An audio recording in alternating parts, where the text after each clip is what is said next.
Good evening everyone. Class live हो गई है ना? क्लास लाइव हो चुकी है, ऑडियो वीडियो सब कुछ क्लियर है। राजेश आ चुके हैं, सुमित, योगेश, जया, सूरज, पंकज। मैं एक बार देख लूं, सभी लोगों के कमेंट्स देख लेती हूं। अब मुझे एक बार बता दो आके कि लाइव हो गई है ना क्लास। हाँ जी बच्चों,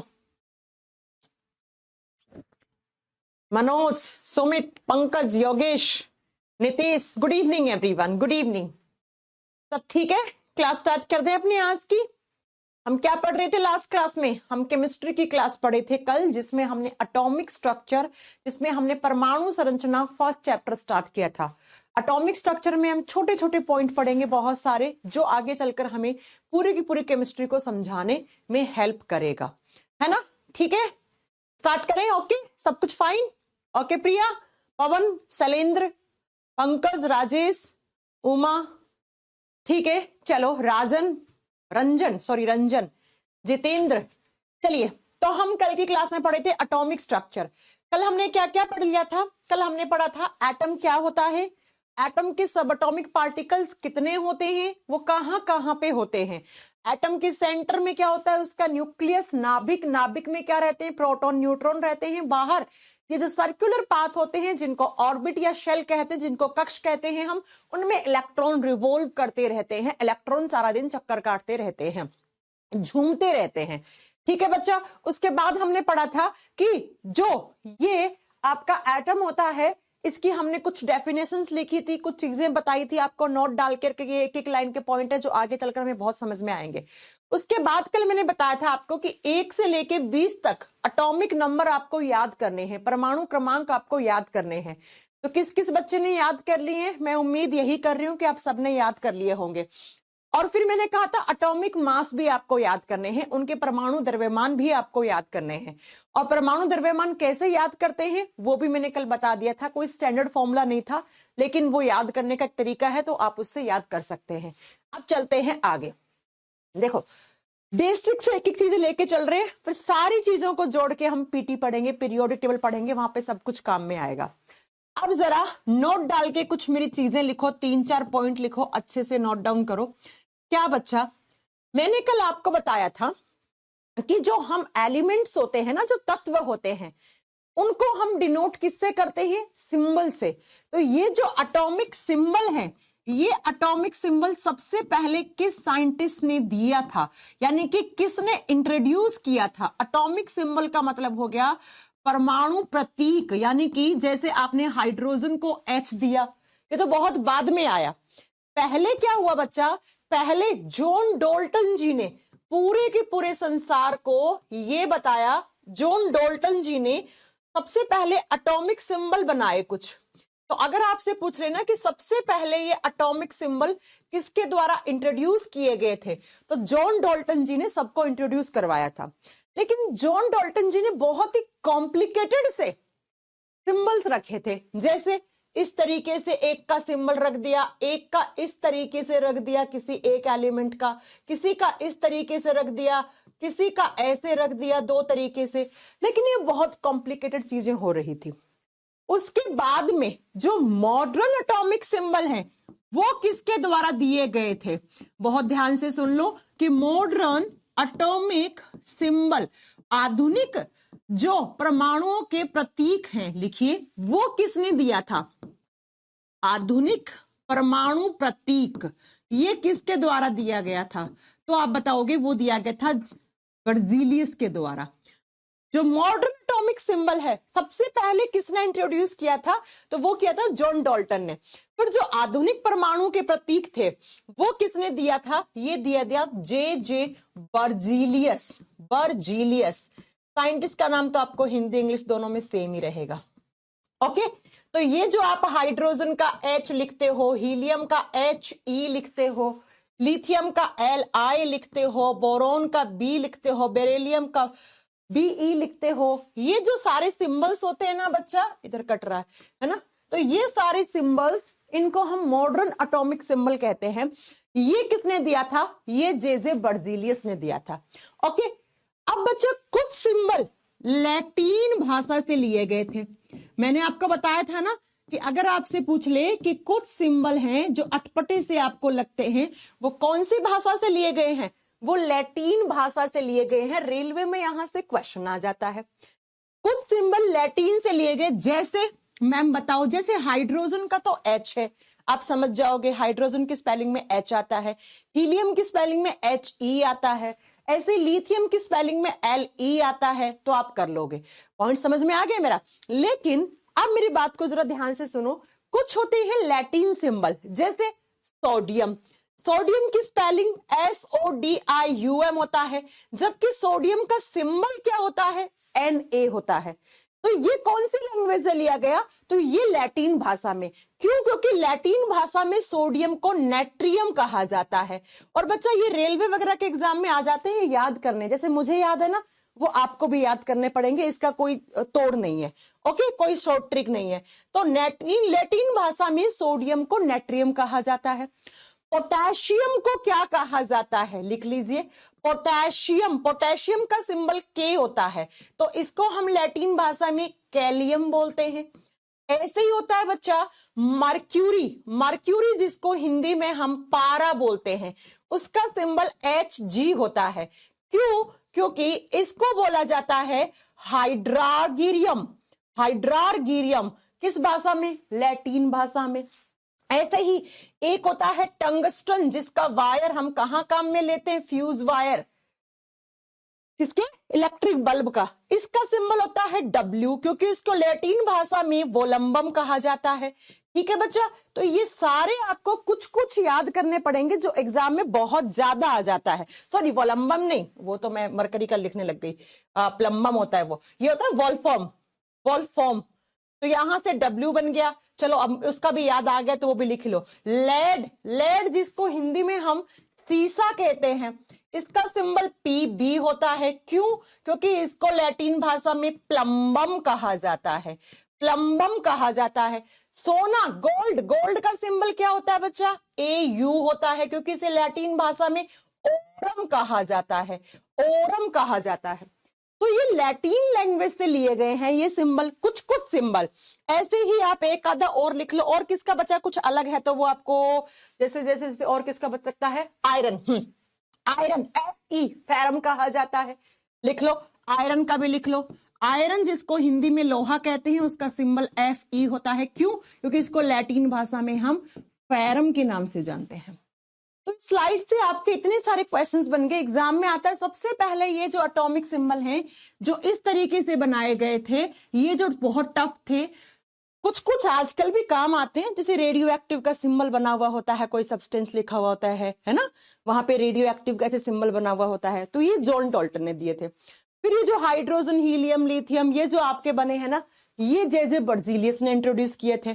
उसके बाद हम बात करते हैं बच्चा किसका? कि लैटिन लैंग्वेज से भी कुछ सिंबल लिए गए, और ये सारे आपको याद करने हैं। कुछ बचा होगा तो वो पीरियोडिक टेबल में आ जाएगा। अभी इतना ही आ रहा है मुझे दिमाग में, क्योंकि पीरियोडिक टेबल में सब पढ़ेंगे हम, तो ये सारा वहां पे आ जाएगा अगर कोई अलग बचा होगा तो। ठीक है, वैसे फेमस यही क्वेश्चन है। जैसे लास्ट जब ग्रुप डी का एग्जाम हुआ था ना, उसमें सोडियम का पूछा था और शायद एक टंगस्टन का पूछा था, जहां तक मुझे याद है कि टंगस्टन को लैटिन भाषा में क्या कहते हैं। तो ये आपको कुछ लैटिन वर्ड याद करने हैं। इसका कोई शॉर्ट ट्रिक नहीं है बच्चा, कोई नहीं बना सकता, आपको पढ़ना ही पड़ेगा। चलो, हो गया एटॉमिक सिंबल। अब बच्चा बात ये आती है कि किसी भी एलिमेंट को हम किस तरीके से केमिस्ट्री में रिप्रेजेंट करते हैं। तो नेक्स्ट हेडिंग देना। अब यहां से थोड़ा सा आपको केमिस्ट्री के अंदर घुसना पड़ेगा। ठीक है, मैं बहुत ही स्टेप बाय स्टेप चीजें पढ़ा रही हूं, बहुत ही बेसिक चीजें पढ़ा रही हूं बच्चा, आगे चल के टफ होता जाएगा डे बाय डे। ठीक है, ओके। चलिए लिखिएगा जरा, representation of element. Representation of element, किसी भी एलिमेंट को हम किस तरीके से रिप्रेजेंट करते हैं। लिखिएगा कि तत्वों को किस तरीके से हम रिप्रेजेंट करते हैं, दर्शाते हैं। तत्वों को दर्शाना, कैसे दर्शाते हैं आप, कैसे लिखते हो आप एलिमेंट को, एलिमेंट्स को कैसे रिप्रेजेंट करते हो। और जैसे रिप्रेजेंट करते हो तो उसमें बहुत सारी चीजें आएंगी, वो आपको समझनी है। ठीक है बच्चा, सुनो आप। क्या क्या, मेरी बात को जरा ध्यान से सुनने जाइए। केमिस्ट्री के नोट्स दे दो, अरे यार तुम लोग एक एक चीज बोर्ड पे लिख रहे हो, खुद से नोट्स नहीं बना सकते क्या यार? हाँ, कितना आप लोग परेशान करते हो, सब कुछ पका पकाया माल चाहिए क्या? हाँ, और चैप्टर फिनिश होगा तो मैं इस चैप्टर के नोट्स डलवा दूंगी, ठीक है? पहले पढ़ लो आराम से। ये अलमारियां है ना मेरे घर में, अगर कैमरा घूम पाते तो मैं घुमाती। ऐसे भरे पड़े नोट्स से, ऐसे भरे पड़े किताबों से, फफूंद लग रही है उनपे। ऐसे ही आपका हो रहा होगा, मुझे पता है कोई नोट्स से नहीं पढ़ता है। खुद के नोट्स बनाया हुआ होगा ना, वो बहुत अच्छे से पढ़ लोगे, ठीक है? तो इसलिए थोड़ा सा पेशेंस रखा करो। विपिन, पंकज कब से कमेंट कर रहे हैं मैम नोट्स दे दो। खुद से बना लो नोट्स, ये साइंस है, ये हिस्ट्री ज्योग्राफी नहीं है जो नोट्स रटे रटाए लग लोगे। जब तक नहीं समझ में यहाँ नहीं बैठेगा ना, एग्जाम में भूल जाओ कुछ कर पाओगे। चलो ठीक है, और वैसे भी हर चैप्टर फिनिश होने के बाद मैं उस चैप्टर के नोट्स डलवा दूंगी, डोंट वरी, हिंदी इंग्लिश दोनों एक ही मीडियम में डलवा दूंगी, तो थोड़ा सा पेशेंस रखो। देखो बच्चा, हम कैसे एलिमेंट्स को रिप्रेजेंट करते हैं? किसी भी एलिमेंट को जब रिप्रेजेंट किया जाता है उसको हम एक्स सिंबल से करते हैं, ठीक है? और उसके ऊपर यहां पे सर पे हम लिखते हैं उसका ए, और यहां लिखते हैं उसके पांव में जेड। अब ये ए जेड क्या होता है, बहुत ध्यान से समझना मेरी बात को। कोई भी एलिमेंट है एक्स नाम का एलिमेंट, ये हम एक कॉमन एलिमेंट को रिप्रेजेंट करते हैं। उसके सिर के ऊपर हम उसका ए लिखते हैं और उसके पांव में उसका जेड लिखते हैं, ठीक है? सर के ऊपर क्या लिखते हैं? उसका ए, और पांव में उसका जेड। अब क्या होता है जेड?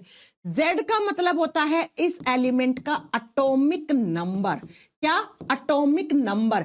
हिंदी में बोलोगे परमाणु संख्या या परमाणु क्रमांक। ये जो एक्स नाम का एलिमेंट है, इसके पांव में, इसके ये पांव है, पांव में इसका एटॉमिक नंबर होता है, और इसके सर पे इसका क्या होता है? एटॉमिक मास होता है।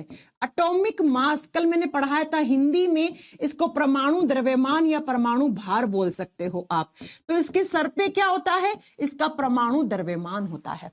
तो इस तरीके से आप किसी भी एलिमेंट को रिप्रेजेंट करते हो, और यहीं पे जहां पे एटॉमिक मास लिखा हुआ होता है ना बच्चा, वहीं पे हम और साथ में क्या लिखते हैं? उसका एलिमेंट का चार्ज भी लिखते हैं, उसका आवेश भी लिखते हैं। जैसे आपने देखा होगा कैल्शियम के ऊपर इस तरीके से हम प्लस प्लस का 2 पॉजिटिव का निशान लगाते हैं, है ना? आपने देखा होगा कि ऑक्सीजन पे कभी कभी हम ऐसे 2 माइनस लगा देते हैं। तो ये क्या है? ये प्लस और माइनस, ये इन एलिमेंट्स का चार्ज है, आवेश है। अब यहां से बहुत सारी चीजें यहां पर, ठीक है, बहुत सारी चीजें यहां पे धीरे धीरे आपको समझ में आनी चाहिए। आज की क्लास अगर समझ में नहीं, कल की बिल्कुल नहीं आएगी, भूल जाना बिल्कुल। इसलिए मैं कह रही हूं ढंग से पढ़ लो। तो मैंने कहा कोई भी एलिमेंट है, उस एलिमेंट के पांव में उसका एटॉमिक नंबर होता है। अब आपसे एग्जाम में पूछ ले एटॉमिक नंबर को किससे डिनोट करते हैं? जेड से। एटॉमिक मास को किससे करते हैं? ए से करते हैं, सब बता दोगे। चलो अब सबसे पहले हम चार्ज की बात करते हैं। ये चार्ज किसी भी एलिमेंट का होता क्यों है? आवेश किसकी वजह से होता है? कल मैंने पढ़ाया था कोई भी एलिमेंट है उसके एटम में 3 सब एटॉमिक पार्टिकल्स होते हैं, इलेक्ट्रॉन, प्रोटॉन एंड न्यूट्रॉन। आप सब बच्चे जानते हो न्यूट्रॉन पे कोई चार्ज नहीं होता, इसका चार्ज 0 है। प्रोटॉन पे कैसा चार्ज होता है? +1। और इलेक्ट्रॉन का कैसा चार्ज होता है? -1। तो अगर मैं कह दूं किसी भी एलिमेंट के ऊपर जो चार्ज है वो किसकी वजह से है, तो आप बताओगे वो उसके इलेक्ट्रॉन और प्रोटॉन की वजह से है। न्यूट्रॉन तो उदासीन होता है, उस पर कोई चार्ज होता ही नहीं है, उस पर कोई आवेश होता ही नहीं है। तो बच्चा याद रखिएगा कि किसी भी एलिमेंट के ऊपर जो ये चार्ज लगा हुआ है ना, जैसे यहां पे 2 माइनस था, यहां पे 2 प्लस थे, ये किसकी वजह से होता है? ये उसके इलेक्ट्रॉन या प्रोटॉन की वजह से होता है। और ये एग्जाम में स्टेटमेंट की फॉर्म में क्वेश्चन आ जाता है ना? ये एग्जाम में कैसे क्वेश्चन आएगा कि कोई भी एलिमेंट है उसका चार्ज किसकी वजह से होता है, किसकी वजह से नहीं होता है। तो ये आपके क्वेश्चन के आंसर हैं, आपको पता होना चाहिए। तो क्या मैं यहां पे लिख दूं कि कोई भी एलिमेंट है उसका जो चार्ज होता है, उसका जो आवेश होता है, वो किसकी वजह से होता है? उसके एटम में जितने प्रोटॉन और इलेक्ट्रॉन के ऊपर चार्ज है उसी की वजह से होता है। हाँ जी मैम, और यही आपके एग्जाम का स्टेटमेंट का क्वेश्चन बन गया। चलें आगे। चार्ज का पॉइंट क्लियर कर लिया। अब देखते हैं ये एटॉमिक नंबर क्या होता है। पहले ये देखेंगे, इससे इलेक्ट्रॉन प्रोटॉन न्यूट्रॉन निकालना सीखेंगे। आता है ना एग्जाम में, फलाना एक एलिमेंट है, उसमें 16 इलेक्ट्रॉन है, 16 प्रोटॉन है, 16 न्यूट्रॉन है, तो उसका एटॉमिक मास क्या होगा। या सीधा एटॉमिक मास दिया हुआ होता और आपसे पूछता है इसमें प्रोटॉन की संख्या कितनी है, इसमें इलेक्ट्रॉन की संख्या कितनी है, इसमें न्यूट्रॉन की संख्या कितनी है। तो ये निकालने का क्या तरीका होता है। तो उस तरीके तक जाने से पहले आपको पता होना चाहिए व्हाट इज एटॉमिक नंबर। ये एटॉमिक नंबर, इसके बिना केमिस्ट्री आपको समझ ही नहीं आनी है। ये जो मैं आज पढ़ा रही हूँ ना क्लास, और कल की क्लास पढ़ाऊंगी, ये जो 3 दिन की क्लास है ना, इसके बिना कोई भी चैप्टर स्टार्ट करूंगी आप नील बट्टे सन्नाटा हो। तो परमाणु क्रमांक होता क्या है बच्चा, कोई भी एलिमेंट है उस एलिमेंट परमाणु क्रमांक को हम किससे डिनोट करते हैं, Z से। और ये कहां पे लिखा हुआ होता है, कोई भी एलिमेंट है उसके पांव में लिखा हुआ होता है। परमाणु क्रमांक होता क्या है, एटॉमिक नंबर क्या होता है, किसी भी एलिमेंट के एटम में जितना नंबर ऑफ प्रोटॉन है वही उसका एटॉमिक नंबर होता है। यानी कि कोई भी एलिमेंट है उसके एटम में जितना नंबर ऑफ प्रोटॉन होता है, प्रोटॉन कहां होते हैं बार बार थोड़ी ना पढ़ाऊंगी, तो जो प्रोटॉन की संख्या होती है ना, उसी संख्या को हम एटॉमिक नंबर कहते हैं, जिसको हम Z से डिनोट करते हैं। और जो एलिमेंट के कहां पे रहता है, हमेशा पांव में लिखा हुआ होता है। ये रहा, यानी कि ये Z जो है, ये Z किसके इक्वल है, Z is equal to number of proton. कभी कभी ऐसे स्टेटमेंट में क्वेश्चन आ जाता है कि बताओ भैया क्या ये स्टेटमेंट सही है। अब आपको वहां पता होना चाहिए Z क्या होता है और P क्या होता है, ये आपको पता होना चाहिए। अब जरा नेक्स्ट पॉइंट को बहुत ध्यान से सुनने की कोशिश करना। क्या मैं 3 एलिमेंट लेती हूं, यहां पे इस चीज को यहां पे लिखना, ठीक है, ये यहां पे छोड़ दो। मैंने लिखा Na सिंबल सोडियम का होता है, थोड़ी देर पहले पढ़ाया, बार बार नहीं पढ़ाऊंगी, ठीक है। फिर मैंने लिखा Na+, क्या लिखा मैंने, Na+ लिखा। और फिर मैंने लिखा ऑक्सीजन 8 और ऊपर मैंने लगा दिया 2-। ये मैंने 3 एलिमेंट लिए। क्या लिए मैंने, 3 एलिमेंट लिए, ले लिया। अब जरा बताओ, अगर मैं आपसे पूछ लूं इन तीनों का एटॉमिक नंबर क्या क्या है। एटॉमिक नंबर क्या होता है, कहां होता है, एटॉमिक नंबर हमेशा पांव में होता है, पांव में होता है। और atomic number is equal to number of proton. तो मैं आपसे या तो ये पूछ लूं कि इनका एटॉमिक नंबर क्या है, ये तो बहुत बच्चों वाला क्वेश्चन हो गया। मैं आपसे पूछूं कि मुझे ये बताओ कि इन तीनों में प्रोटॉन की संख्या कितनी कितनी है, तो आप कैसे बताओगे, इसके प्रोटॉन 11 हैं, इसके भी 11 हैं और इसके 8 हैं, यही बताओगे, यही बताओगे ना ठीक है। क्यों, क्योंकि Z जो होता है उसी को एटॉमिक नंबर कहते हैं। और एटॉमिक नंबर क्या होता है, नंबर ऑफ प्रोटॉन। और एटॉमिक नंबर को Z से डिनोट करते हो, वो उसके पांव में रहता है। तो इन तीनों के पांव में जो है वही उसका प्रोटॉन की संख्या है। हो गया मैम, प्रोटॉन की संख्या हम निकाल लेंगे, कोई भी आए हम कर लेंगे। अब बात आती है इनमें इलेक्ट्रॉन की संख्या, आपसे कोई पूछ ले एग्जाम में ऐसे आते, फिर आप इनको न्यूमेरिकल का नाम देते हो। ये न्यूमेरिकल्स नहीं है, ये बच्चों स्टेटमेंट के क्वेश्चन है, कॉन्सेप्ट के क्वेश्चन है, इनको आप न्यूमेरिकल्स नहीं बोलते हो, ठीक है। अब आपसे पूछे कि इन तीनों में इलेक्ट्रॉन की संख्या बताओ, जैसे ये आ जाए, ये आ जाए, ये आ जाए, तो इलेक्ट्रॉन कैसे निकालते हैं वो सुना बच्चा, वो सुनो। क्या कि जब भी आप इलेक्ट्रॉन निकालते हो तो कैसे निकालोगे, ये जो पांव में जो संख्या लिखी हुई होती है ना, उसको एज इट इज लिख दो। लिख दिया 11 लिख दिया, इसका भी 11 लिख दो और इसका 8 है, 8 लिख दो, लिख दिया। अब जितना चार्ज है ऊपर, ये क्या है, चार्ज है, आवेश है, इसके ऊपर कोई चार्ज नहीं है, नहीं है तो ये उदासीन है, तो इसमें इतने ही इलेक्ट्रॉन होंगे जितने प्रोटॉन हैं। मैंने कहा जब कोई भी एटम या किसी भी एलिमेंट के ऊपर चार्ज नहीं होता तो उसमें उसका प्रोटॉन और इलेक्ट्रॉन की संख्या बराबर होती है। तो मैं ये कह दूं कि atomic number is also equal to number of electron in any neutral atom.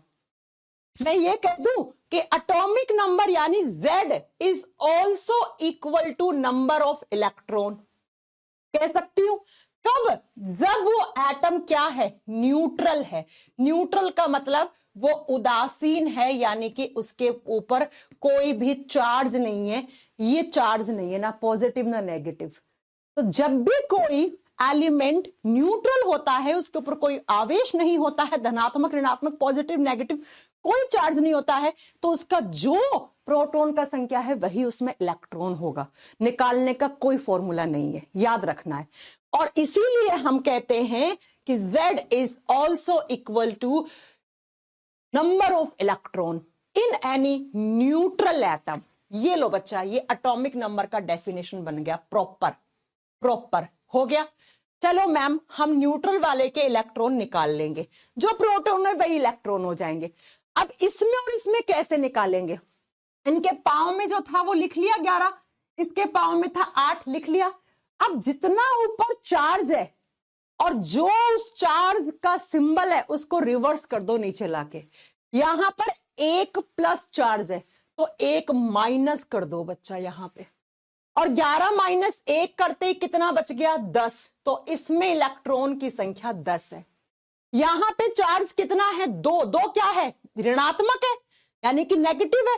तो यहां पर नेगेटिव है तो नीचे लाओगे तो इसको पॉजिटिव करना है, तो 8 प्लस 2 10, 10 हो गए। और याद रखिएगा ऐसे दो एलिमेंट, ये एलिमेंट अलग है, ये अलग है, ये ऑक्सीजन है, ये सोडियम है, इन दोनों में इलेक्ट्रॉन की संख्या बराबर है, तो ये क्या कहलाते हैं? इनमें इलेक्ट्रॉन की संख्या 10 है, तो ये क्या कहलाते हैं बच्चा? ये कहलाते हैं आइसो इलेक्ट्रॉनिक। क्या कहलाते हैं? आइसो इलेक्ट्रॉनिक कहलाते हैं। हिंदी में बोलते हैं सम इलेक्ट्रॉनिक, सम इलेक्ट्रॉनिक कहते हैं इनको। ये लो बच्चा, ये डेफिनेशन बन गई आपकी, और एग्जाम का एक क्वेश्चन बन गया मजाक मजाक में। फिर से रिपीट कर रही हूँ, इसके बाद रिपीट नहीं करूंगी, इसके बाद मैं आपसे क्वेश्चन करवाऊंगी, ठीक है? मैंने कहा कोई भी एलिमेंट है उसको रिप्रेजेंट करते हैं एक्स नाम से, उसके पाँव में उसका जेड होता है, उसके सर पे उसका ए होता है, और सर पे ही हम चार्ज लिखते हैं। जैसे ये इसका चार्ज है, ये इसका चार्ज है। जेड जो होता है उसको एटॉमिक नंबर बोलते हैं, और Z क्या होता है? Is equal to number of proton. Proton की संख्या को ही हम परमाणु क्रमांक कहते हैं, Z कहते हैं। लेकिन अगर वो न्यूट्रल है एटम, वो उदासीन है, उस पर कोई चार्ज नहीं है, तो उस एलिमेंट का atomic number is equal to also number of equal of electron, यानी कि इलेक्ट्रॉन की जो संख्या है वही उसका एटॉमिक नंबर भी कहलाता है। लेकिन अगर उस एटम के ऊपर क्या हो? चार्ज हो, आवेश हो, तो इलेक्ट्रॉन की संख्या कैसे निकालते हैं? तो इलेक्ट्रॉन की संख्या जितना चार्ज ऊपर जैसा भी है उसको लाके रिवर्स कर दो नीचे। अगर ऊपर पॉजिटिव है, पॉजिटिव का +1 था तो नीचे -1 हो गया। ऊपर 2 नेगेटिव था तो नीचे 2 पॉजिटिव हो गया। तो इसमें 11 माइनस 1 करा 10, इसमें 8 में 2 जोड़े 10। अब ये सोडियम है, ये ऑक्सीजन है, ये अलग तत्व है, ये अलग तत्व है, और दो अलग अलग तत्व है जिनमें इलेक्ट्रॉन की संख्या बराबर है, उनको आइसो इलेक्ट्रॉनिक कहते हैं। बता दोगे? आपसे पूछ ले व्हाट इज आइसो इलेक्ट्रॉनिक, तो नाम से ही क्लियर है, दो अलग अलग एलिमेंट जिसमें इलेक्ट्रॉन की संख्या एक जैसी होती है, इलेक्ट्रॉन की संख्या समान होती है, बराबर होती है, उसको आइसो इलेक्ट्रॉनिक कहते हैं। हाँ जी मैम, कर देंगे। चलो आगे, अगली स्लाइड पे। हो गया, प्रोटॉन निकालना सीख लिया, इलेक्ट्रॉन निकालना सीख लिया, अभी न्यूट्रॉन निकालना सिखा दूंगी आपको, ठीक है? अभी मैं आपको न्यूट्रॉन निकालना सिखा दूंगी। चलो आओ, ओके, चलिए अब बात करते हैं हम किसकी? एटॉमिक मास की। एटॉमिक मास, जिसको हिंदी मीडियम वाला बच्चा परमाणु भार या परमाणु द्रव्यमान दोनों लिख सकता है। किसी भी एलिमेंट का परमाणु द्रव्यमान क्या होता है? सबसे पहले उसको डिनोट किससे करते हैं? ए से। ए से करते हैं। आगे चलकर मैं आपको एटॉमिक मास, एटॉमिक नंबर नहीं बोलने वाली हूं, मैं बोलूंगी इसका जेड, इसका ए कितना है, आप ये बताओ। ये इसका जेड है, ये इसका ए है, तो आपको वहां समझना पड़ेगा, ठीक है बच्चा? अब सुनो जरा, क्या एटॉमिक मास क्या होता है? Atomic mass is equal to number of neutron plus proton. कोई भी एटम है उसके न्यूक्लियस में, अच्छा आपने फिजिक्स में पढ़ा सेंटर ऑफ मास, है ना? सेंटर ऑफ मास पढ़ा है ना? सेंटर ऑफ मास क्या होता है? कोई भी एलिमेंट होता है उसका जो मास होता है, उसका द्रव्यमान होता है, वो कहाँ होता है? उसके सेंटर में होता है। और एलिमेंट का जो एटम है उसका सेंटर क्या है? उसका न्यूक्लियस है। कल पढ़ाया था हमने, नाभिक है। और न्यूक्लियस में क्या होता है? न्यूट्रॉन और प्रोटॉन होता है। तो बच्चा हम बोलते हैं फिजिक्स में एटॉमिक मास कहाँ होता है? उसके सेंटर में होता है। और केमिस्ट्री में हम कह देते हैं atomic mass is equal to sum of n plus p। Neutron और प्रोटॉन की संख्या का जो जोड़ है उसी को हम एटॉमिक मास, उसी को हम परमाणु द्रव्यमान या परमाणु भार कहते हैं। और ये कहाँ रहता है? हमेशा ऊपर सिर पे लिखा जाता है इसको। ठीक है बच्चा, अब सुनो जरा, क्या मैंने अब मैं कुछ एग्जाम्पल दे रही हूं, फिर आपसे कुछ क्वेश्चंस निकलवाऊंगी। ठीक है, मैंने कहा सोडियम है, सोडियम का एटॉमिक नंबर 11 है और इसके सर पे इस तरीके से 23 लिखा हुआ है। आप बहुत बार देखते हो ऐसे सोडियम लिखा हुआ है 11 23। अब अगर मैं आपसे पूछ लूं कि इसमें मुझे बताओ इलेक्ट्रॉन कितने हैं, आप बता दोगे, ठीक है। मुझे बताओ प्रोटॉन कितने हैं और मुझे बताओ न्यूट्रॉन कितने हैं। एग्जाम में क्वेश्चन आ जाते हैं। अब सबसे पहले सुनो, ये इसका क्या है? ये इसका Z है और Z is equal to number of proton. और अगर ये न्यूट्रल है, क्या इस सोडियम पे चार्ज लगा है? नहीं लगा ना, तो Z is also equal to number of electron. होता है ना? ठीक है, ये क्या है इसका? ये इसका A है। A का मतलब इसका एटॉमिक मास है। और एटॉमिक मास क्या होता है? N plus P। न्यूट्रॉन और प्रोटॉन की संख्या को ही हम एटॉमिक मास, परमाणु द्रव्यमान कहते हैं। ठीक है बच्चा, समझ में आ गई मेरी बात? अब सुनो, क्या अब इसमें इलेक्ट्रॉन प्रोटॉन न्यूट्रॉन कैसे निकालोगे? इलेक्ट्रॉन प्रोटॉन निकालने का वही फंडा है, कोई नया फंडा नहीं है। निकाल दो जरा, इसमें इलेक्ट्रॉन कितने होंगे? इलेक्ट्रॉन बच्चा जो इसका एटॉमिक नंबर है वही इलेक्ट्रॉन हो जाएगा। हाँ जी मैम। प्रोटॉन कितने हैं? प्रोटॉन भी 11 हो जाएगा। अब न्यूट्रॉन कैसे निकालते हैं वो सुन लो। न्यूट्रॉन निकालते हैं हम इस ऊपर वाली संख्या से नीचे वाली संख्या माइनस कर देते हैं। ऊपर वाली हमेशा बड़ी होगी, ठीक है। इसको नीचे वाले से माइनस कर दो, न्यूट्रॉन की संख्या आ जाएगी। यानी कि मैं ये कह दूं आपको न्यूट्रॉन की संख्या निकालनी है तो एटॉमिक मास में से एटॉमिक नंबर घटा दो, परमाणु भार में से परमाणु क्रमांक घटा दो, न्यूट्रॉन की संख्या निकल जाएगी। हाँ जी मैम, न्यूट्रॉन की संख्या निकल जाएगी। तो इसमें न्यूट्रॉन कितने हो जाएंगे?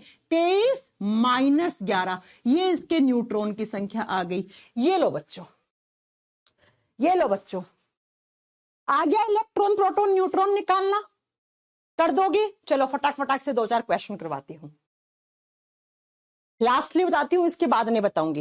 एटॉमिक नंबर बता दिया, एटॉमिक मास बता दिया, इलेक्ट्रॉन निकालना बता दिया, प्रोटॉन निकालना बता दिया, उसका चार्ज निकालना बता दिया और उसका न्यूट्रॉन निकालना बता दिया। अब मैं आपसे एक क्वेश्चन देती हूं, इन दोनों का बताओ। ठीक है, ये मेरा क्वेश्चन है, एग्जाम में भी आ सकते हैं, आते भी ऐसे हैं। ठीक है, 1 मिनट रुकना। हेलो,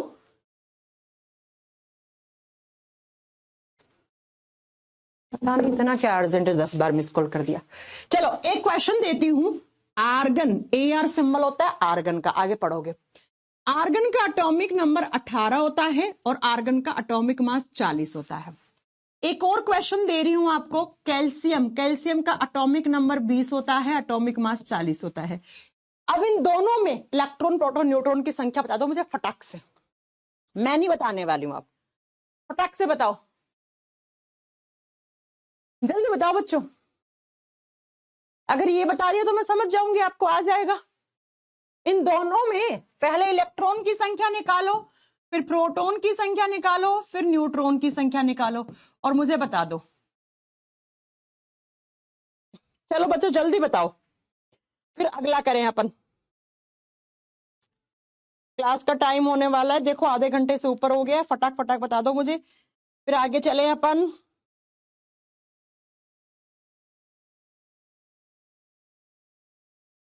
बता दिया इलेक्ट्रॉन कितना है, प्रोटॉन कितना है। रूपा ने सही बताया है।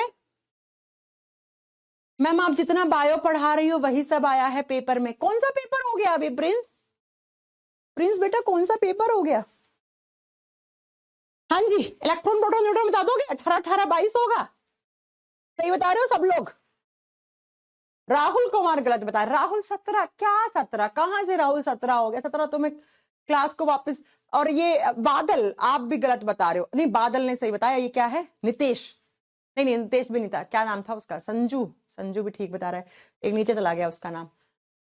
ओ भाई साहब, एक 14 बता रहा है। पंकज,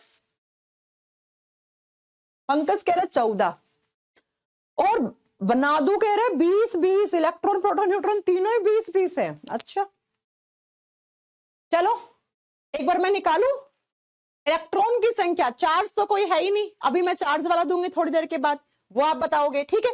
मैंने बोला जब चार्ज नहीं है तो इलेक्ट्रॉन प्रोटॉन की संख्या क्या हो जाएगी? यहां पे भी 18, यहां पे भी 18। अच्छा सॉरी, ऐसे लिख रहे हैं ना अपन, इसका पहले निकाल ले। न्यूट्रॉन कैसे निकालेंगे? तो 40 माइनस 18, 40 माइनस 18 कितना होता है? तो आपको पता होना चाहिए, 22 ही होता है क्या? तो ये आ गया है ना। इधर क्या हो जाएगा? 20 हो जाएगा, और ये 40 है तो 20। ठीक है, ये लो बच्चा, ऐसे निकाल दोगे आप, निकाल दोगे। अब अगर मैं यहां पे लिख देती प्लस प्लस ऐसे, अब बताओ जरा इसमें। हाँ, मैंने एक और क्वेश्चन जोड़ दिया इसमें, मैंने ऐसे बना दिया। अब बताओ फटाक से, इसमें न्यूट्रॉन की संख्या कितनी हो जाएगी?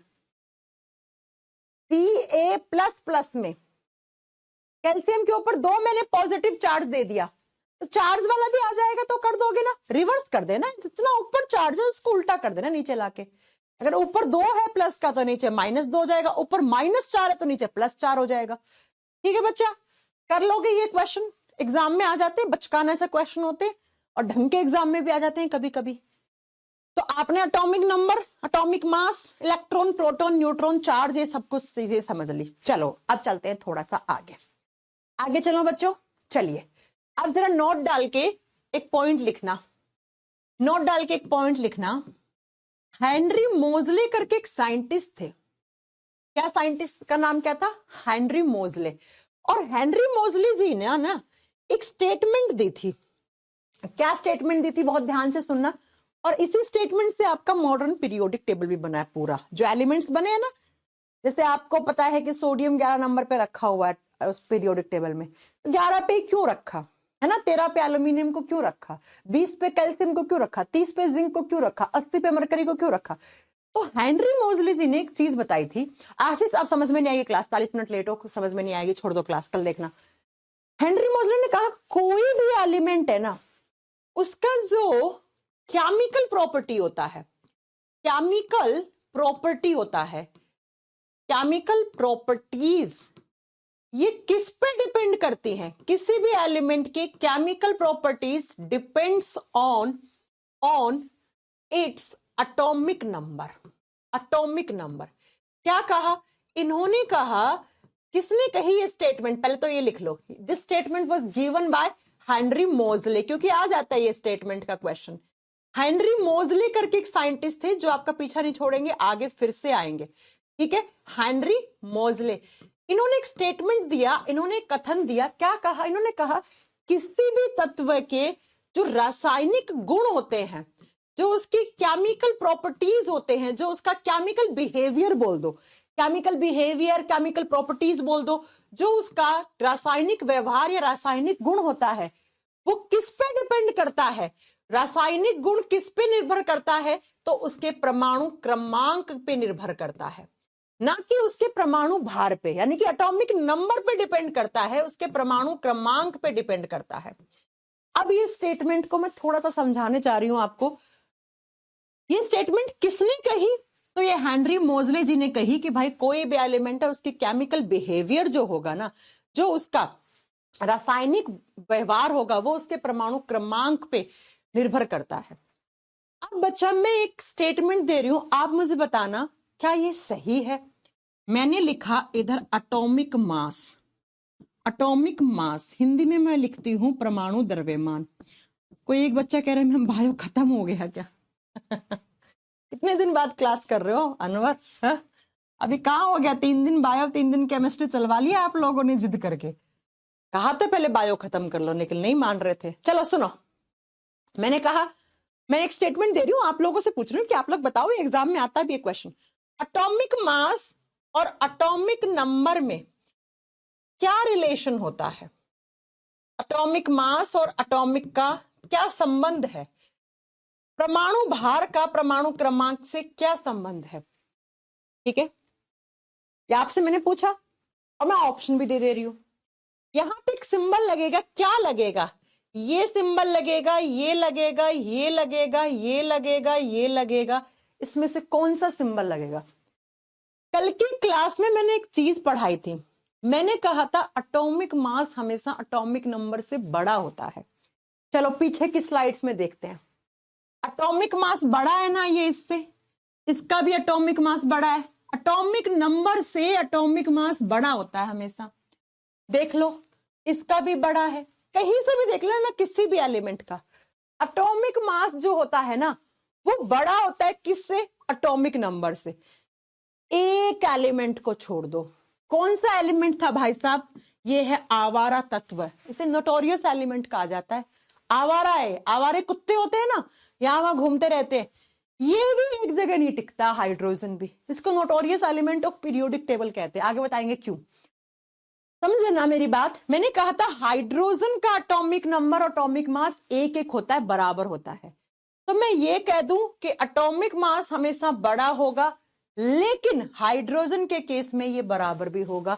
तो एटॉमिक मास और एटॉमिक नंबर का रिलेशन निकाल दिया आपने, हाँ जी निकाल दिया।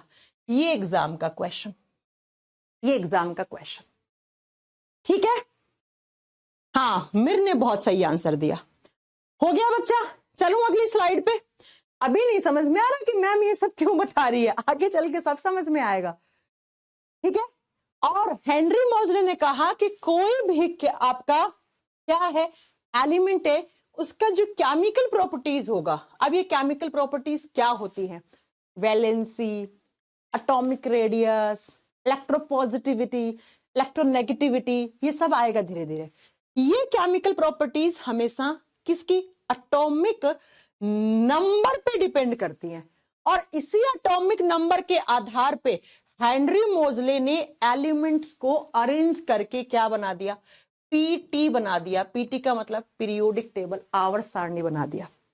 एक दूसरा क्वेश्चन यहां से क्या बना, हेनरी मोजले ने जो पीरियोडिक टेबल बनाया, जो पीटी बनाया, वो उन्होंने किसके आधार पे, आपको बताना है, वो परमाणुओं के परमाणु क्रमांक के आधार पे बनाया, according to their atomic number. और एटॉमिक नंबर हमेशा छोटा होता है किससे, एटॉमिक मास से, और इसी एटॉमिक नंबर पे डिपेंड करता है कोई भी केमिकल है उसकी क्या, कोई भी एलिमेंट है उसका केमिकल प्रॉपर्टीज क्या होगा, यानी कि उसकी इलेक्ट्रोपॉजिटिविटी, उसकी इलेक्ट्रोनेगेटिविटी, उसकी वैलेंसी, ये सब क्या होती है, ये किस पे डिपेंड करेगा, इस पे। और ये स्टेटमेंट किसने बोली, हेनरी मोजले ने। इतना लिख के छोड़ दो, आ जाओ अगले पॉइंट पे, आ जाओ अगले पॉइंट पे। जरा बात करते हैं किसकी, मैंने आपको बताया था कोई भी एलिमेंट है उसमें 3 सब एटॉमिक पार्टिकल होते हैं, हम आज एक की बात करेंगे और वो एक है आपका इलेक्ट्रॉन। इलेक्ट्रॉन की खोज किसने की थी, तो आप बताओगे इलेक्ट्रॉन की डिस्कवरी किसके द्वारा की गई थी, जे थॉमसन। लिख दो, electron was discovered by J Thomson. Electron की खोज जे थॉमसन ने की थी, ठीक है, जे थॉमसन ने की थी। हिंदी में साइंटिस्ट का नाम इंग्लिश में ही लिखा करो, इतनी इज्जत दिया करो साइंटिस्ट लोगों को, ठीक है।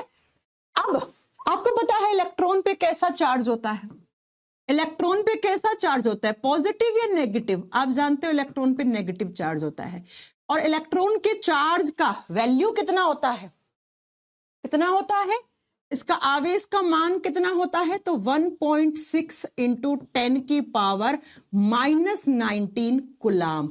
जबकि चार्ज कैसा है, नेगेटिव, तो इसके आगे नेगेटिव सिंबल लिख दो और लिख दो इलेक्ट्रॉन के आवेश का मान इतना होता है।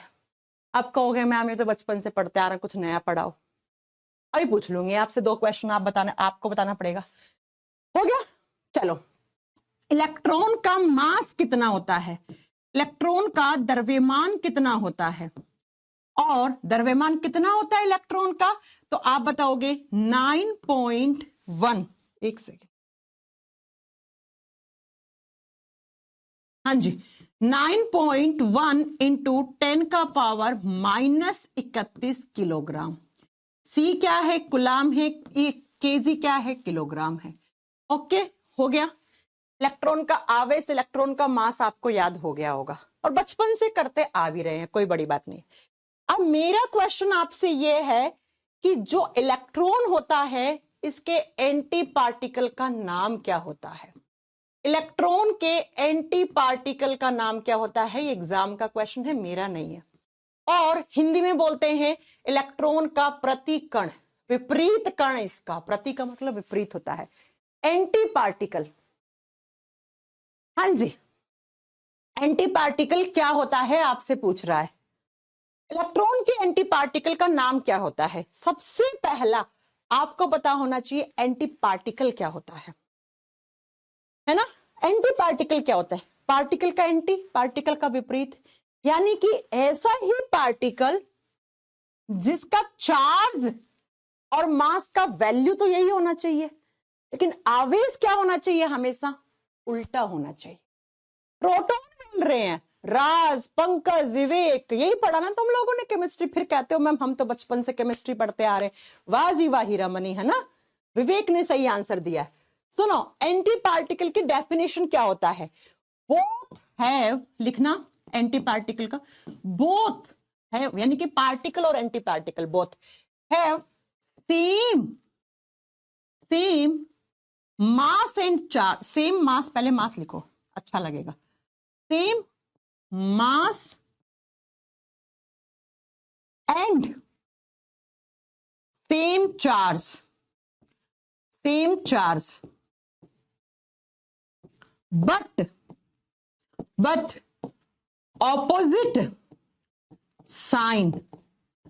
opposite sign is known as antiparticle। देखो एंटी पार्टिकल क्या होता है? किसी भी पार्टिकल का एंटी पार्टिकल और एंटी पार्टिकल का सेम मास होगा। मास का मतलब होता है द्रव्यमान, द्रव्यमान सेम होगा और चार्ज का वैल्यू भी सेम होगा, ये दोनों सेम रहेगा, लेकिन अपोजिट साइन यानी कि उसके जो आवेश का मान होगा वो क्या होगा बच्चा? पॉजिटिव होगा। और इलेक्ट्रॉन का जो एंटी पार्टिकल होता है उसको क्या कहा जाता है? ये माइनस है, चार्ज यही रहेगा, मास यही रहेगा, माइनस है तो इसकी वजह से इलेक्ट्रॉन बन गया। अब यहां पे मैं प्लस कर दूं तो क्या बन जाएगा? यहां पे मैं प्लस कर दूं तो मास और आपका जो चार्ज है वो तो सेम रहेगा, तो उसको आप क्या बोल दोगे? उसको आप बोल दोगे पॉजिटिव इलेक्ट्रॉन। ये नेगेटिव इलेक्ट्रॉन है, ये पॉजिटिव इलेक्ट्रॉन, दोनों को जोड़ो, पॉजिटिव और इलेक्ट्रॉन क्या बन जाएगा? पॉजिट्रॉन। क्या बन जाएगा? पॉजिट्रॉन। और एग्जाम में आता है इस पॉजिट्रॉन की डिस्कवरी किसने की थी? तो लिख दो एंडरसन। पॉजिट्रॉन की खोज, इसकी डिस्कवरी किसने की थी? आया ना क्वेश्चन, देखा है प्रीवियस ईयर में, कभी लगाया है प्रीवियस ईयर का? तो एंडरसन नाम के साइंटिस्ट ने इसकी खोज की थी। ये लो बच्चा, एग्जाम में क्वेश्चन आएगा इलेक्ट्रॉन का एंटी पार्टिकल क्या होता है? इलेक्ट्रॉन के एंटी पार्टिकल का चार्ज कितना होता है, मास कितना होता है, आपको पता होना चाहिए। और इलेक्ट्रॉन के एंटी पार्टिकल का नाम क्या होता है? तो उसको पॉजिटिव इलेक्ट्रॉन या पॉजिट्रॉन कहते हैं, जिसकी डिस्कवरी एंडरसन ने की थी। एंडरसन ने की थी, नॉट प्रोटॉन, ठीक है, नॉट प्रोटॉन। कहां से पढ़ के आए हो? चले आगे, समझ में आ गया इस स्लाइड से क्या क्या क्वेश्चन बनेगा? चलो आगे, बहुत आसान समझा रही हूं मैं, इससे ज्यादा तो फिर नागिन डांस करके समझा सकती मैं, अब नहीं है मेरे में हिम्मत इससे आसान समझाने का।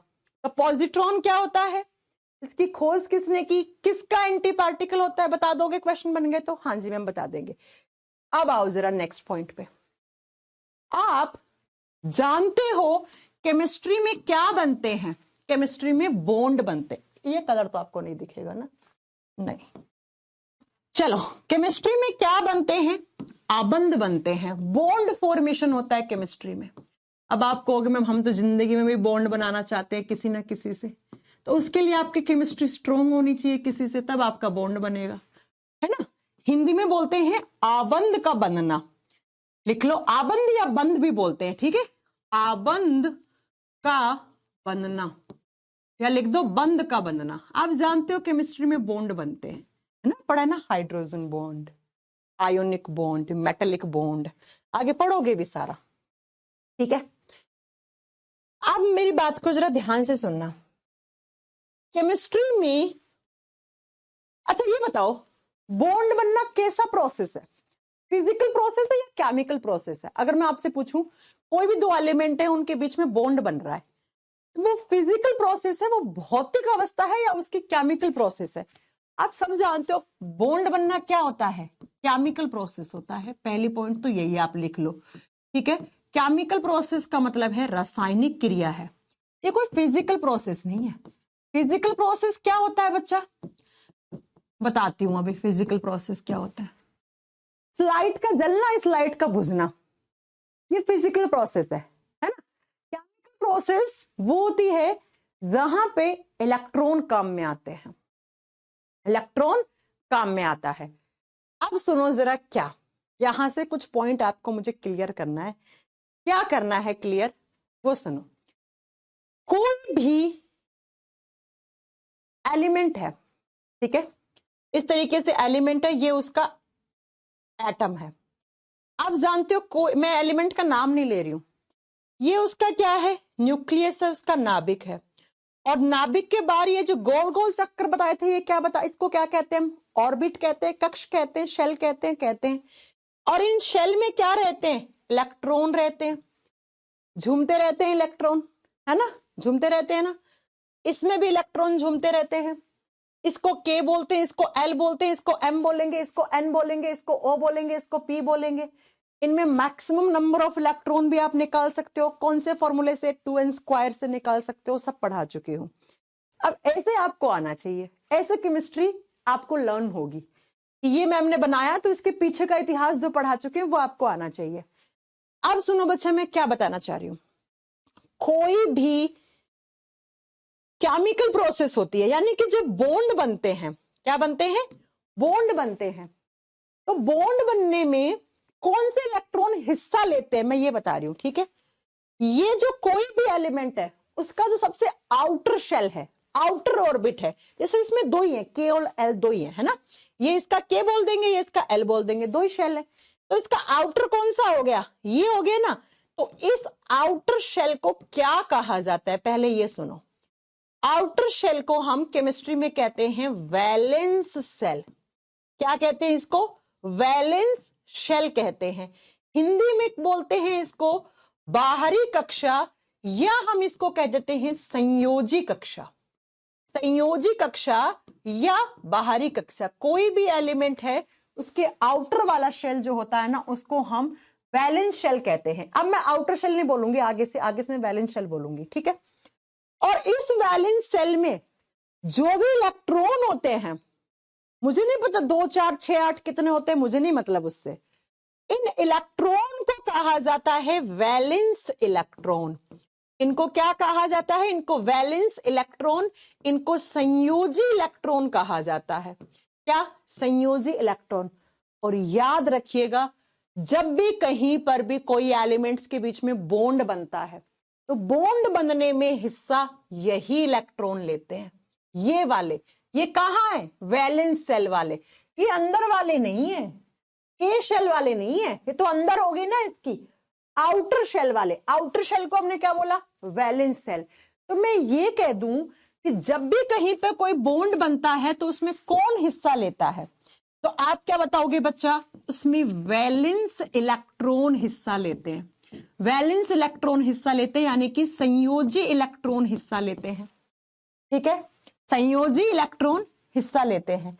अब मैं एक लाइन बोल रही हूं, ठीक है। क्या? कोई भी एलिमेंट है, उसका केमिकल बिहेवियर, एलिमेंट्स का chemical behaviour is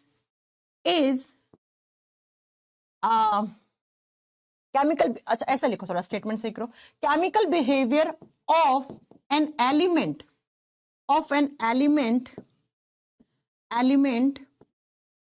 depends on their valence electron. क्या ये स्टेटमेंट सही है? मैम बिल्कुल सही है। वैलेंस इलेक्ट्रॉन हिंदी में क्या लिखोगे? किसी भी तत्व का रासायनिक गुण, कैसे लिखोगे? किसी भी तत्व का रासायनिक गुण उस तत्व के संयोजी इलेक्ट्रॉन पे निर्भर करता है, उस तत्व के संयोजी इलेक्ट्रॉन पे निर्भर करता है। बता दोगे? निर्भर करता है। क्यों मैम? देखो ना, ऊपर मैम ने बोला बॉन्ड बनना एक केमिकल प्रोसेस है, केमिकल बिहेवियर है एक, और बॉन्ड बनने में हिस्सा वैलेंस इलेक्ट्रॉन लेता है। तो मैं ये कह दूं किसी भी एलिमेंट का जो केमिकल बिहेवियर है, उसका केमिकल प्रोसेस है, वो किस पर डिपेंड करेगा? वो उसके वैलेंस इलेक्ट्रॉन पे डिपेंड करेगा। तो हमने दो चीजें पढ़ ली आज, उसके एटॉमिक नंबर और उसके वैलेंस इलेक्ट्रॉन की वजह से ही उसका केमिकल बिहेवियर होता है। हो गया? लिख दिया? ठीक है, आ गया समझ में ये पॉइंट?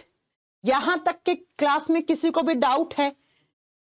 हाँ जी, अब आगे चलेंगे, अभी नहीं, एक क्लास में सारा पढ़ा दूंगी तो सर के ऊपर से निकल जाएगा। ठीक है, तो आज की क्लास में हम यहीं तक पढ़ेंगे, टाइम भी हो गया क्लास ओवर करने का। अब फटाक से 5 मिनट में वही रिवीजन कर ले।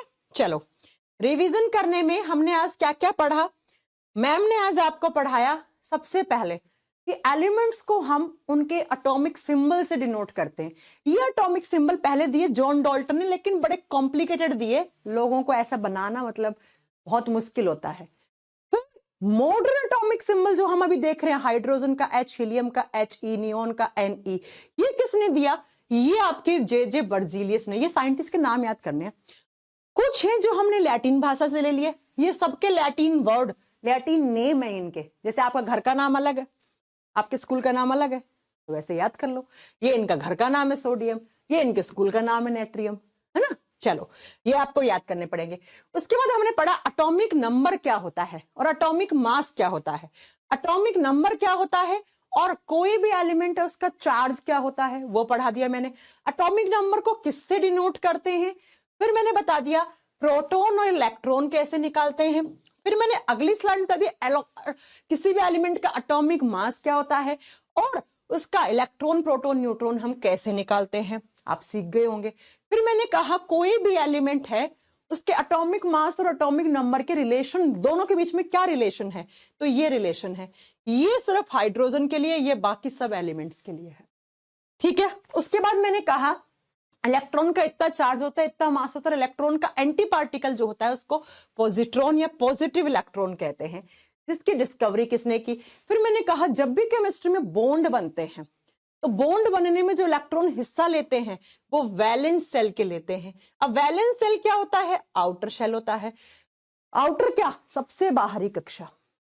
इतनी बात आपको याद हो गई तो बोल दो यस मैम। ठीक है, चलें आगे। अब बता दो क्या समझ में नहीं आया? अब समझ बहुत आसान है, कुछ नहीं है, कुछ नहीं है। प्रिंस में उनको जूलॉजी पढ़ाती हूँ, जूलॉजी में भी सिर्फ ह्यूमन फिजियोलॉजी, नीट में बायोलॉजी के 5-5 फैकल्टी होती है। ठीक है, बॉटनी कोई अलग पढ़ाएगा, जूलॉजी भी 2 पार्ट में कोई और पढ़ाएगा, है ना? तो माइक्रोबायोलॉजी कोई और, जेनेटिक्स कोई और, सेल बायोलॉजी कोई और, माइक्रोबायोलॉजी कोई और, ऐसे। चले, अब हम यहां से नेक्स्ट क्लास में कंटिन्यू करेंगे। अभी आएगा इलेक्ट्रॉनिक कॉन्फ़िगरेशन बनाना सिखाऊंगी आपको, बहुत कुछ सीखना है अभी तो। ठीक है मैम, काश कोई 9th 10th में भी ऐसे केमिस्ट्री पढ़ा देता। कोई बात नहीं, 9th 10th में नहीं पढ़ाया तभी तो मैं आ गई आपको पढ़ाने। आसान लग रही है केमिस्ट्री? टफ लग रही है क्या कुछ? अभी तो कुछ टफ पढ़ा ही नहीं तो लगेगा भी नहीं। ठीक है बच्चा, अब मैं एक बार बता दूं, जिनको नहीं पता है वो सुन लो। मंडे, ट्यूसडे, वेडनेसडे में हम पढ़ेंगे बायोलॉजी। बायोलॉजी में हमारा क्या चल रहा था? शायद एंडोक्राइन सिस्टम चल रहा था, वो यहाँ पे खत्म कर लेंगे मंडे ट्यूसडे में, नेक्स्ट कमिंग में। दोनों साथ चलाते हैं, सब लोगों की इसी में रजामंदी है कि मैम आप साथ में चलाओ तो ठीक है। ठीक है, और फिर थर्सडे, फ्राइडे और कभी कभी सैटरडे भी लगा करेगी। जब मुझे बहुत ही जरूरी काम होगा तो मैं ऑफ करवा लूंगी, नहीं तो मैं सैटरडे भी लूंगी। तो इन 3 दिन में हम केमिस्ट्री पढ़ लेंगे, तो हमारा सिलेबस साथ साथ चल जाएगा, डोंट वरी। ठीक है, दोनों पढ़ लेंगे। हाँ, लेकिन इतनी मुझे फ्रीडम देना कि कभी हमने कोई चैप्टर चलाया है वो मैं बीच में नहीं छोड़ सकती, 3-4 दिन का गैप नहीं दे सकती, क्योंकि उसके बाद आपको समझ में नहीं आएगा और मुझे डबल एनर्जी लगानी पड़ेगी। तो इतनी मुझे फ्रीडम देना कि किसी वीक में ये बोल दूं कि बच्चों इस पूरा वीक में आपको बायो ही पढ़ाऊंगी, इस पूरा वीक में आपको केमिस्ट्री पढ़ाऊंगी। क्योंकि वो कुछ कुछ चैप्टर ऐसे होते हैं जिनको 4 दिन का गैप दे दिया ना, फिर आपके सर से ऊपर चला जाएगा, फिर मुझे नेक्स्ट क्लास में सारा कुछ रिवाइज करवाना पड़ेगा, और वो मेरे बस का नहीं है। फिर डबल एनर्जी, आपका भी टाइम खर्च होगा, मेरा भी टाइम खर्च होगा। तो इसलिए मैं आपको बता दूं कि इतनी फ्रीडम मेरे पे छोड़ देना। मैं अगर कह दूं ना इस वीक बायोलॉजी पढ़ेंगे तो ट्रस्ट कर लेना, हाँ ठीक है मैम बायोलॉजी पढ़ेंगे, और मैं कह दूं इस वीक केमिस्ट्री पढ़ेंगे तो आप कहते ना ठीक है मैम केमिस्ट्री पढ़ेंगे, यानी कि कोई चैप्टर चल रहा होगा तो उसको फिनिश करेंगे हम। हाँ, ऐसे चैप्टर होंगे जो हम बीच में छोड़ सकते हैं, उनको हम छोड़ देंगे। ओके, चल तो आज के लिए इतना बहुत है, मिलते हैं आपसे नेक्स्ट क्लास में। और जिसको भी, जो पंकज इतनी देर से कमेंट कर रहा है ma'am DNA of science book कहां से ले, मेरी जो इंग्लिश मीडियम में किताब है जिसको हम डीएनए ऑफ साइंस नाम दिया है, वो किताब कुछ इस कलर की है, ठीक है। अमेज़न फ्लिपकार्ट पे आप सर्च करोगे DNA of science by Kajal ma'am तो आपको मिल जाएगा। एक जगह आउट ऑफ स्टॉक चल रहा है, उसको अवॉइड करके दूसरे में देख लेना, किसी ने डाल रखा होगा। ये मेरा फोटो लगा, ये इंग्लिश में है, इसमें हिस्ट्री, फिजिक्स, ईवीएस, इकोलॉजी सबके क्वेश्चंस हैं, इनफैक्ट कंप्यूटर साइंस के भी हैं, ठीक है। अगर बायोलॉजी की सिर्फ लेनी है, इंग्लिश हिंदी दोनों मीडियम एक ही किताब में है, तो वो बायोलॉजी वॉल्यूम 1 है, सर्च कर लेना। अमेज़न फ्लिपकार्ट आसपास के दुकानों पे, छोटे मोटे शहरों में नहीं मिलेंगे, जैसे बड़े शहर जयपुर, पटना, इन सब में आपको दुकानों में मिल जाएंगी। मुखर्जी नगर से मंगवा देना, मुखर्जी नगर की दुकानों में बहुत पड़ी रहती है, ठीक है बच्चा। ठीक है पंकज, मैं नहीं बोलती हूँ किताब विताब का, मैं तब नहीं करती हूँ ना, फिर ऐसा लगता है टीचर प्रमोट ही कर रहा है, पढ़ा कर रहा है ना, मेरी ये आदत नहीं है बच्चा। चलो फिर नेक्स्ट क्लास में कंटिन्यू करेंगे। Okay, thank you so much, bye bye, take care. Test मैंने बोला था 15 जनवरी के बाद लूंगी, मकर संक्रांति के बाद आपका टेस्ट लूंगी।